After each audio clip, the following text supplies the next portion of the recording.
Hello friends, let us start our first internship program. So anything goes, something great, because this is the first time for me also. Just try bear with me. So the things that we'll be understanding today will be about stock market, about the financial market, about the assets that we'll be having, and about the investments that the usual people will do, and what kind of risks are involved during the investments. Okay. So let us start about, let me introduce first to myself. My name is Basant Agarwal. I am the managing director at Basant Equity Broking Limited, and I have been in this industry from 2008. I have done my MBA, then I have started my own company. That's Basant Equity Broking, and here we are after 15 years of my career journey. So 2020, we have just built up our company, and we are having some branches in Delhi, Bombay, Calcutta, Bangalore, and Chennai, and Hyderabad is as our main head office. And we are just trying and expanding ourselves into the stock broking field. At the same time, we prefer sharing the knowledge to the new coming leaders of the stock market like you all, so that so that we have the new faces coming into the market, and we can give the good information to the new students. Okay. Prakash, second. So the topics that we will be covering today will be mostly, let us start from the myths that usually the stock market have. Like people have them in their mind that stock market कुछ gambling है, थोड़ा risky है, stock market ये होता है. So before we do anything of a new kind, like building a new building, what we do, first of all, we clear the bad images from there, and we try build up the new era out of it, right? So the thing that usually people think about the stock market कि ये थोड़ा gambling वाला है. Well, if you consider it's a gambling, so definitely I ask you to go to some casinos and do the gambling. This is not the area for the gambling. This is a pure investment, pure as an asset class. So assets, there are different types of assets. Assets can be in form of cash. Assets can be in form of fixed deposits. Asset can be in form of gold jewelry. Assets can be in form of land. Assets can be in form of your car, movable, immovable property. There are a lot of assets. Lot of assets in the market. Debentures, bond, shares are one such asset which can be part of your whole financial story in your life. You cannot make stocks as the only asset, because usually what we prefer, we do not keep all the eggs in one basket, right? So same thing, if you have say 1 crore of your asset, you don't keep full 1 crore of your asset into the stock market. You put a part of this thing into the stock, and you put part in your cash form, you put part of this in your jewelry form, you part in the land form. So this is the class, one of the class of the assets. So it's not the gambling. It's not that you just double up your money overnight. You just, because if you try doubling your money overnight, it also has a sense that you are also tend to lose whole of your money overnight. So when you try to get the reward in overnight of double the stock, there is also chances कि आप अपना पूरा के पूरा पैसा एक ही रात में गंवा सकते हो. So risk is in your hand. How much risk you want to take is in your hand. At the same time, but if you keep it in the gambling form, definitely it has a parameter to lose all your money. रात भर में पूरा चला जाएगा अगर आप उसको gambling form में लेते हो. बट अगर उसको अगर एसेट फॉर्म में, इन्वेस्टमेंट क्लास फॉर्म में लेते हो, तो definitely it's going to prove you a long term story which might actually give you a good yield in your coming up time. ठीक है? So definitely gambling is not one such area. And next myth that usually people will have is you need lot of money to invest in stock market. Well, if I ask you, if I want to buy 1,000 square yard of land at say some Banjara Hills, how much money do you need? Lakh रुपए गज चलेगा, 1000 गज खरीदना है, 10 crore का value हो गया. ठीक है? So one asset class is the land where you need lot of money. If I prefer buying gold, say 1 kilo भी गोल्ड खरीदना है, it goes like some 50 lakh something. उतना तो एसेट चाहिए. बॉन्ड्स खरीदना है, each bond value might be at least 10 lakhs, 20 lakhs. Bond will come slowly आएंगे. थोड़ा terminologies पे ध्यान दे दीजिए. What our session में हमारा focus ये रहेगा कि terminologies को हम लोग define करेंगे, terms को define करेंगे, ना के total definition, full definition आप Google मार के देखोगे, you will get the definition. But instead of getting the proper definition, I'll try make sure कि आपको उसका real essence समझ में आ रहा है. ठीक है? So if bonds, debentures, let us come one by one exactly. Right now I'll talk you about the general terms, general scenario, how the things are actually in your day-to-day life. ठीक है? So for example, suppose if you buy land, definitely you need big amount of money. If you buy jewelry, you need big amount of money. So anywhere you go investment, you need some money. For stock market, it is not necessary that you need big amount of money. You can do as low investment as even 100 rupees.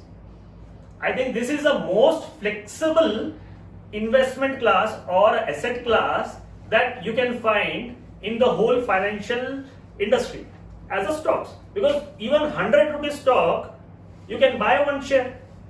That will become your asset. That will become your asset. And that asset can grow over a period of time. Say, had I invested, say, on Reliance in 1990 when it was trading at, say, 100 rupees, today it is at 2000 rupees. So that investment has almost 20 times multiplied in last 10 years. So that's one of the investment. That's one of the asset class. So stock market investments, definitely it is a myth that you need a big amount of money to invest in the stock market. It's a big people's game. It's like rich people's game. Nothing like that. Like people like you and me sitting having a small savings of 5,000 rupees per month, 10,000. This is definitely one of the class equity market. In fact, this is the most flexible class. If I want to say invest 1,000 rupees in gold, you might get some these days. This new gold B's bonds are coming up. But in physical form, if I want to go and buy gold, 1,000 rupees gold I cannot get. सुनार को नहीं बोलूँगा भाई 1000 रुपए का सोना दे दो. ठीक है? Land खरीदना है 1000 रुपए में कहाँ मिलेगा? If you go and make some FD, you can make 1,000 rupees of FD, no doubt about it. That is one of the asset class. Stock market भी one of the asset class है जहाँ पे आपको करना है. But it is a myth कि आपको बड़ा अमाउंट चाहिए, ऐसा नहीं है. अब छोटे से छोटा amount, as small as 100 rupees, it might escalate to whatever amount you want, because market is such a big, the total market cap is about 1 crore of India's market cap. आप देखते हो स्टॉक मार्केट का, तो उतना बड़ा market cap है. That is completely Indian, पूरा India का जितना स्टॉक है. That is one of the this thing. So हमारा ये मिथ है कि ये है. ठीक है? एंड नेक्स्ट थिंग दैट हम लोग के usually people think about that के स्टॉक मार्केट के अंदर अगर इन्वेस्ट करना है, so you have to be very expert. You need to be highly as qualified as chartered accountants or maybe more than that. So that is also myth. You don't have to be बहुत बड़ा पढ़ाई करने के बाद हम लोग investment के लिए रेडी हो रहे हैं, ऐसा कुछ नहीं है. You can invest with your normal IQ level as you and me sitting here. हमारा जो IQ level है, हम हमारे IQ level के साथ में, because we understand, right? 12 is greater than 10. We understand 20 is smaller number. When it goes to 200, it is multiplied by 10. Small arithmetics like multiplication, addition, वो arithmetics से ही आप लोग समझ सकते हो कि differentiate कर सकते हो. Basically analyze करना है before invest. So you don't have to be highly qualified chartered accountants, highly qualified financial experts to do your investment.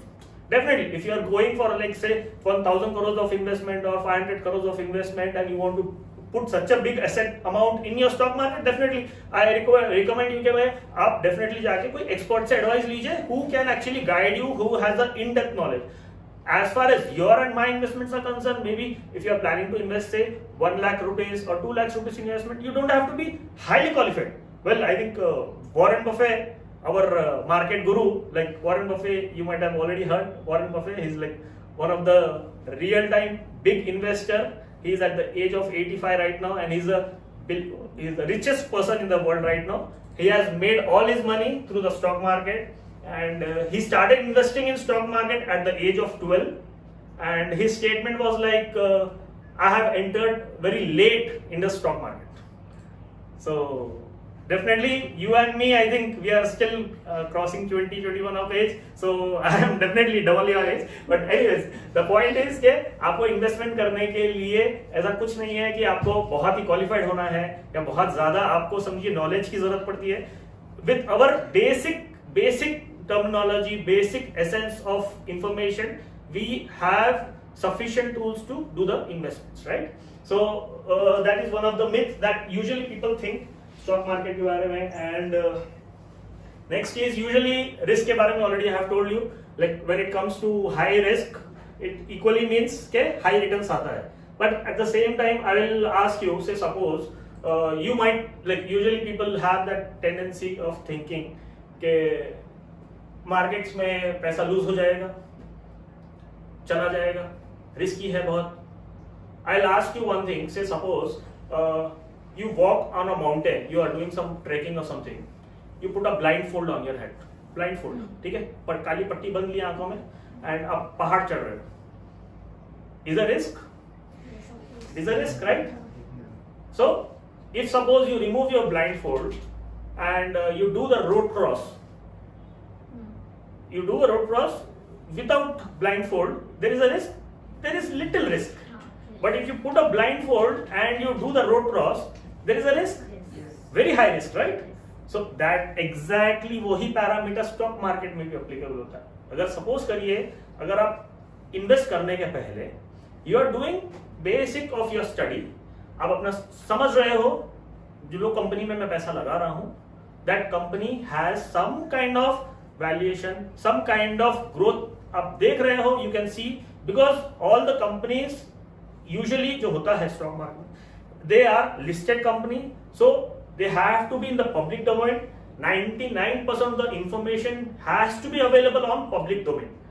कुछ भी पर्सनली ये लोग नहीं करते हैं, जो भी ये लोग को करना होता है ये लोग को डिस्क्लोज करना ही पड़ता है, because that comes under companies act 2013, जहां पे each and every information has to be disclose in the public domain by the company. So basically आप अगर कुछ इन्वेस्टमेंट करते हो तो आप अगर कुछ भी स्टडी नहीं करते हो, लाइक मेरे किसी दोस्त ने बोल दिया भाई ये वाला स्क्रिप्ट खरीद लो, आलोक इंडस्ट्रीज खरीद लो, या फिर XYZ कंपनी खरीद लो, जा रहा है, तो you just listen to your friend and you buy, but you don't do your homework.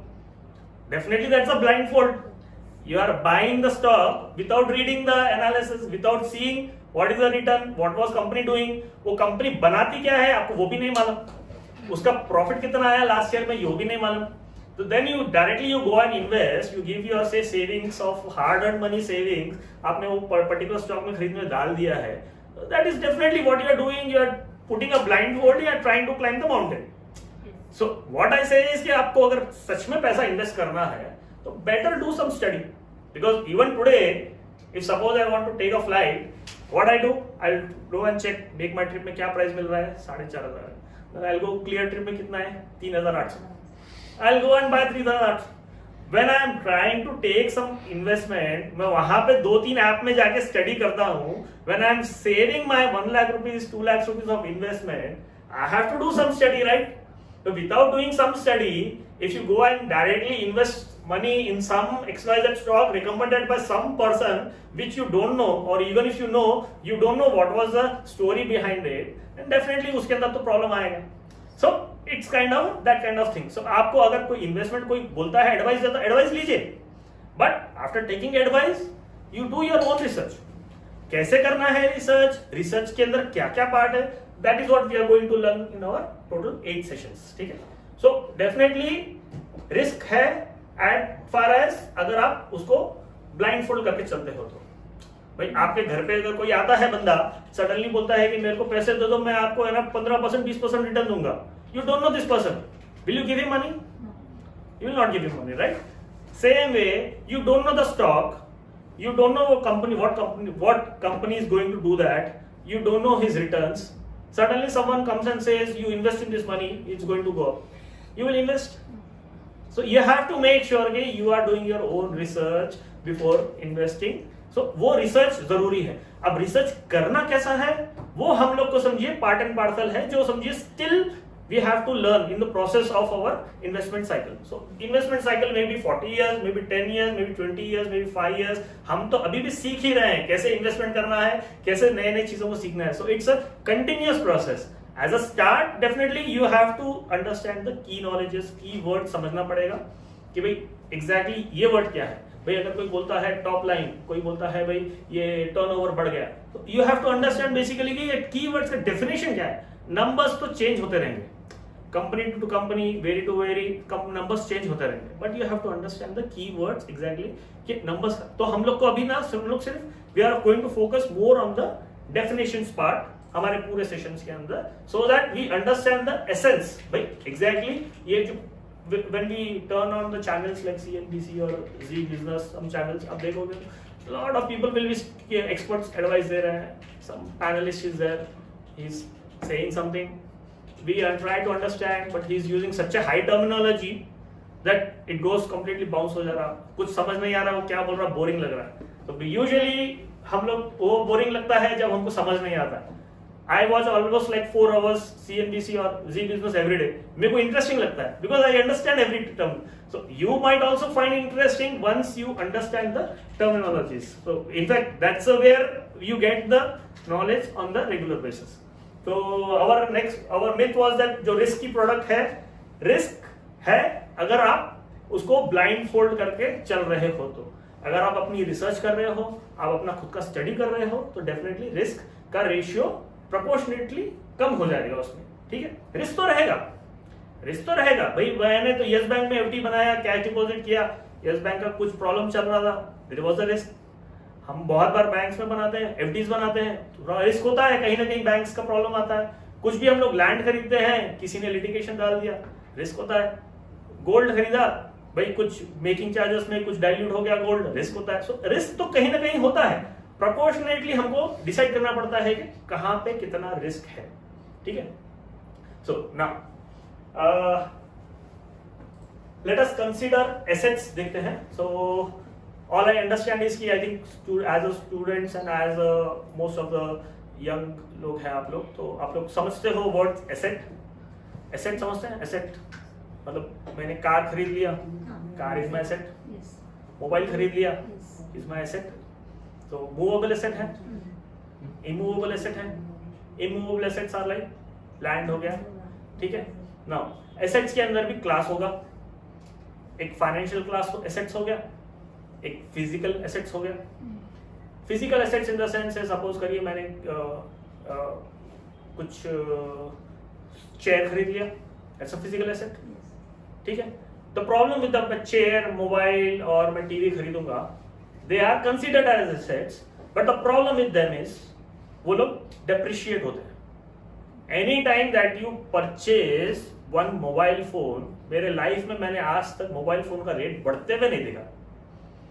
MRP पे बढ़ता है, नया लॉन्च होता है एमआरपी पे बढ़ता है। जैसे ही मैं खरीदता हूँ, 3 महीने गया 40 में खरीदा, भाई आज बेचना है 25 हो गया, भाई स्क्रैच आ गया 15,000 हो गया, 10,000 हो गया, ठीक है भाई इसको बेचो। तो ये एसेट जो है ये कभी भी आपको वैल्यू डिप्रिशिएट कर रहा है। कार आपने खरीदा है, 10 लाख में कार खरीदी, भाई शोरूम से बाहर निकला, अरे भाई मेरे को नहीं समझ में आ रहा, चलाना नहीं आ रहा, भैया वापस ले लो, भाई 8 लाख होगा, डिप्रिशिएट हुआ। ऐसा कभी हुआ आपने 10 लाख में कार खरीदा और 2 दिन के बाद उसका रेट 12 लाख हो गया? नहीं। ये एसेट क्लास का छोटा सा प्रॉब्लम है, जहां पे आप उसको एज अ ये वाले एसेट्स होते हैं। थोड़े दूसरे एसेट्स होते हैं, फिजिकल एसेट्स की बात कर रहा हूं। जैसे कि सपोज करिए आपने कोई ज्वेलरी खरीदा, आपने खरीदा था शादी के टाइम पे 2005-6, तब चल रहा था भाव शायद 10,000 रुपए सोना, अभी चल रहा है 50,000, 50,000। सो बेसिकली उसका अप्रिशिएशन हुआ। So that asset class is different, still that is a physical asset. हम लोग अब फाइनेंशियल इंस्ट्रूमेंट्स की तरफ आते हैं, तो फाइनेंशियल इंस्ट्रूमेंट्स में क्या क्या एसेट हो गए? एफडीज हो गया, कैश हो गया, डिबेंचर्स हो गए, बॉन्ड हो गए। Land is physical asset, financial asset में हम देखते हैं लैंड फिजिकल एसेट हो गया, इमूवेबल है लेकिन फिजिकल है, मतलब you can see the land. Financial assets की बात करते हैं तो maybe you cannot see directly, but that is considered as one of the asset. Shares हो गए, shares one of the asset है। तो अगर आपको एसेट्स देखना है, तो अगर आप पूरे के पूरे एसेट्स का बुके देखोगे, तो shares is just one of the asset, it's not the complete story, one asset है। डिबेंचर्स हो गए, debentures are nothing but like much more shares का ही एक्सटेंडेड है समझिए वर्जन। उसके बाद में बॉन्ड्स हो गए, उसके बाद में आपको एफडीज हो गए, एंड लाइक दिस एसेट्स बहुत सारे रहेंगे। तो ये आपको डिसाइड करना पड़ेगा आप इन्वेस्टमेंट के टाइम पे कि मैं कौन से एसेट में चूज करूं, सो दैट मेरा पैसा जो है आज के बाद में कल जब जाएगा, तो आज अगर मेरा 1 लाख रुपया है तो 2 साल के बाद में ये 1 लाख का कम से कम 1,10,000 या 15,000 होगा, ना कि 1 लाख का 70,000 या 50,000। अगर मैं ये बोलूंगा घर पे मम्मी मेरे को फोन खरीदना है, ये तो एसेट है, लाख रुपए का है फोन खरीदते हैं, 2 साल के बाद तो उसकी वैल्यू कम हो जाएगी, ठीक है ना। So you have to understand, आप अगर एसेट्स खरीदते हो तो हम लोग ये देखते हैं कि कुछ ना कुछ उसमें बढ़ोतरी आए, कुछ ना कुछ ग्रो हो। भाई भले ही अभी सपोज करिए अब एफडी डालते हो 6% रिटर्न मिलता है, कुछ मिल रहा है रिटर्न ना। द प्रॉब्लम कम्स अगर आपने कैश भी एक एसेट है, अभी अगर आप बोलोगे I don't want to take any risk, cash रख देते हैं, जस्ट कैश रखते हैं, I not take a risk, कुछ नहीं चाहिए मेरे को risk, there is a problem.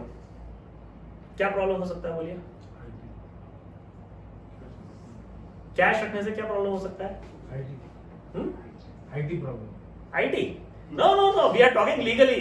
कुछ प्रॉब्लम नहीं है, इनकम टैक्स वालों को अपने टैक्स भरने के बाद उसको कैश फॉर्म में रखा है, कोई प्रॉब्लम नहीं है इनकम टैक्स का। कुछ इंटरेस्ट नहीं आएगा, whatever the cash is there, it will bring value will decrease, correct, depreciate, okay. Now there is एक दीमक होगा, दीमक वर्ड यूज कर रहा हूं मैं, बट एक्चुअली वर्ड अच्छा है, that is called as inflation. आज जो हमारा एसेट है से हमने लाख रुपए रखा है, for example I tell you, say 1985 I was born maybe, and my grandmother says like, भाई ये मेरा बेटा जब मेरा पोता 40 इयर्स का हो जाएगा, so I am saving 1,000 rupees for him, piggy bank में 1,000 रुपीज डाल दिया, after 40 years, after 35 years he should open this, 2020 में इसको ओपन करना है पिगी बैंक को, I am saving such a big asset for him, 1,000 rupees, 1985, 1,000 rupees was a very big amount.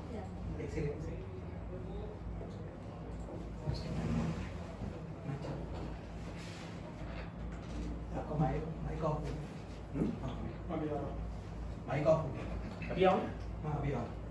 So 1985, 1,000 rupees, very big amount. You can buy almost like 100 grams of gold, maybe like 100 रुपए तोला ना, 100 grams gold. Land कहीं hi tech city में गच्चीबौली कहीं खरीदे land, 1,000 rupees में you can buy 1 acre of land. But my grandmother decided, no, I don't believe in all those things. I believe in hot cash. I believe in hot cash. भाई piggy bank लिया, डाल दिया, 2020, everybody से नहीं काम करो, at least Reliance खरीद लो, at least Infosys खरीद लो मैडम, कुछ बढ़ेगा कंपनी। नहीं, ये स्टॉक मार्केट समझ नहीं आता मेरे को, बना तो कैश चाहिए, मारवाड़ी समझते हैं right. I need cash, I want to see that green cash, ठीक है। अब उनको मालूम ही नहीं था मोदी जी डिमोनेटाइजेशन लाएंगे, वो 1,000 रुपीज भी पेपर बन गया। इन 2020 I am opening piggy bank, क्या हुआ उसका? पिगी बैंक, एटलीस्ट वो दूसरा डिनोमिनेशन डाल दिए तो I can see 1,000 rupees is there. दादी जी क्या हो गया? 1,000 rupees 1985 was a very big asset. 1,000 rupees today I can have one lunch ताज, एक लंच मिल जाएगा, दादी जी को याद किया, खुश, खत्म ऐसे। So cash has a problem. क्या प्रॉब्लम है?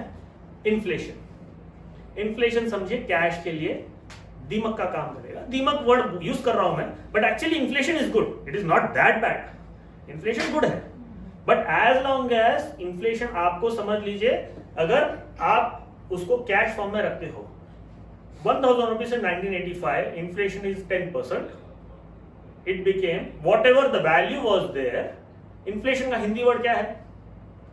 Inflation हिंदी वर्ड बहुत कॉमन सा वर्ड है, बहुत कॉमन वर्ड है, हर रोज यूज करते हैं हम लोग।